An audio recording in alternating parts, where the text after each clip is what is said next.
આજથી પવિત્ર શ્રાવણ માસનો પ્રારંભ થઈ ગયો છે, ત્યારે સુરતના શિવાલયો હર હર મહાદેવના નાદથી ગુંજી ઉઠ્યા છે। આજ વહેલી સવારથી જ ભક્તો ભગવાન શિવની પૂજા કરવા માટે ઉમટ્યા હતા। શહેરના શિવાલયોમાં શ્રાવણ માસને લઈ વિવિધ તૈયારીઓ કરવામાં આવી છે। આ તકે સુરતના વરાછા વિસ્તારમાં આવેલા પૌરાણિક કર્મનાથ મહાદેવ મંદિરે ભક્તોનું ઘોડાપૂર ઉમટ્યું છે। બોલો કર્મનાથ મહાદેવ કી જય। મારું નામ શૈલેષભાઈ મનુભાઈ ભટ્ટ। આ મંદિર કર્મનાથ મહાદેવ છે। કર્મનાથ મહાદેવ મંદિરનો પૂજારી છું।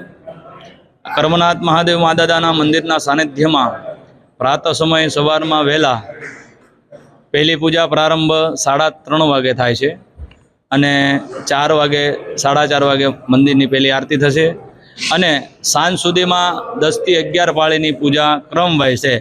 રાત્રે 12 સાડા 12 વાગે છેલ્લી આરતી થાય। પ્રારંભથી સવારથી સાંજ સુધીમાં શ્રાવણ માસ દરમિયાનમાં હજારો ભક્તો આવે છે। શાસ્ત્રવેદ પુરાણ ઉપનિષદોના આધારિત શિવપુરાણમાં પણ કીધું છે, શિવ તો કલ્યાણનું સ્વરૂપ છે।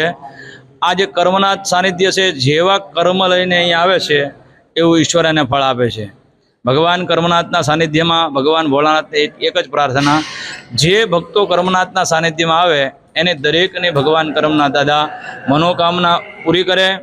વર્તમાન સમયમાં જે આરોગ્યતાની તકલીફ છે, ભગવાન કર્મનાથ દાદાને એક જ પ્રાર્થના, કોઈના ઘરના ઉમરાની અંદર દવાખાનું ન આવે અને દવાખાને વર્તમાન સમયમાં ન જવું પડે એવી પ્રાર્થના ભગવાન કર્મનાથ દાદાના ચરણોમાં વંદન। બોલ કર્મનાથ મહાદેવ કી જય।